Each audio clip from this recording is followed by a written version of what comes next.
Hey, hey, hey, it's Thursday morning in the nation's capital and thereabouts. All right, in the news, big news, obviously, the shooting of the Republican congressman, mad gunman, opened fire on a baseball field in Alexandria, Virginia yesterday morning as Republican congressmen were practicing for tonight's annual congressional baseball game. And believe me, congressmen, members of Congress, senators, Republicans, and House members, they take this game pretty darn seriously. And so they're out there practicing, and this guy comes out and he starts shooting at everybody in sight, hitting Representative Steve Scalise from Louisiana in the hip, and Scalise is now in the hospital, and they're monitoring him. He's in stable but critical condition, so that's something to continue to watch over, but I think he'll be fine in the long run, and my thoughts and prayers go out to him and his family as he makes his recovery, which probably means that he will be somewhat out of commission for a while. This is probably not something he's going to be able to bounce right back in there. But I'm sure that this will, there'll be some mention, some tributes paid, a moment of silence for those injured, 6 injured in total. Kudos to the Capitol Police who reacted and shot the gunman, killing him. And we're learning more about the gunman.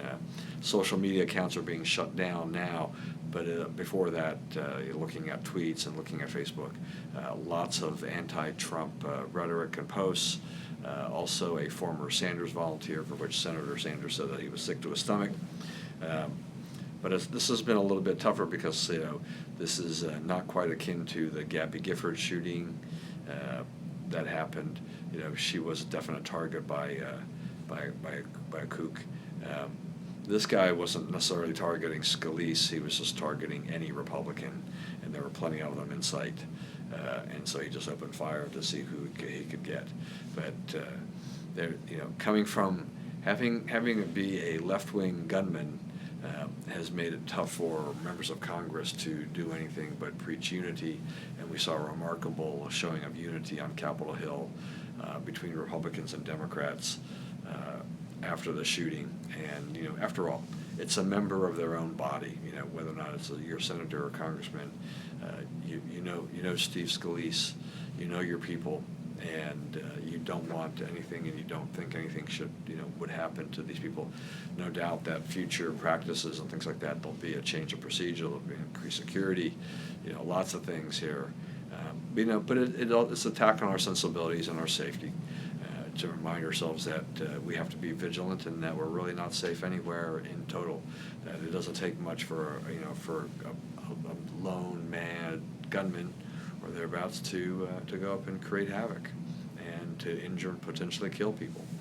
So anyway, that's what's going on there. And like I said, we'll keep monitoring the situation and have an update tomorrow if we learn anything new. Also, there was a shooting at United Parcel Service facility out in California. Disgruntled former employee came back, shot killed 3 of his co-workers. And so, workplace violence, an issue. It's very hard to stop unless you just, impose very strict security measures, magnetometers for people entering in and things like that. Makes it kind of difficult, to police in that way. And there's nothing that stops a guy from bursting through a door with guns and shooting security and things like that as well. So there's a lot of things going on here, but we're not hearing right now any knee-jerk reaction from the liberals about gun control after these shootings. Nor do I think you will hear anything for a little while at the very least, as they get their hands around this. Apparently, Robert Mueller, the special prosecutor, is investigating the president for obstruction of justice. Don't know who leaked it and how it was leaked, but it has been leaked out, that information. That's made Trump's attorney furious about this. These investigations should not be public information.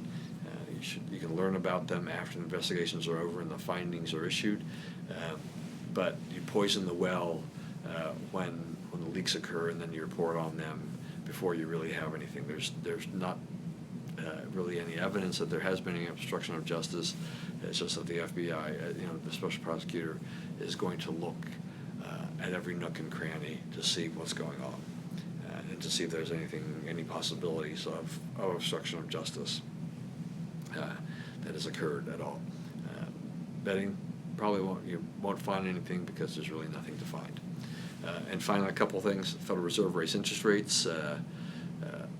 Still not necessarily good for savers because it's not going to be effective immediately for them. But interest rates for borrowers will undoubtedly, they're going to bump up another 25 basis points and make buying a home, car, whatever, more expensive. So you hope that the economy will heat up sufficiently to more than compensate for higher borrowing costs, and that this is not the beginning of something where the Fed is trying to cram a bunch of interest rate increases through before many of their terms are up, and they know that Trump nominees will take a much different approach probably to interest rates going forward. And then finally, Natasha Obama. It took me 8 years, but I've learned that we actually had a Natasha Obama in the White House that is more commonly referred to as Sasha.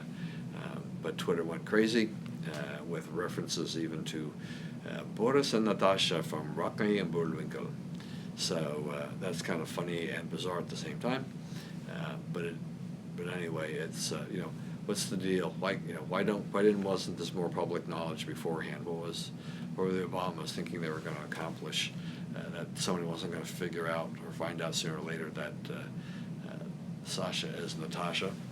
Anyway, that's it for now. Have a great day. Stay cool. Stay safe. We'll see you in the morning.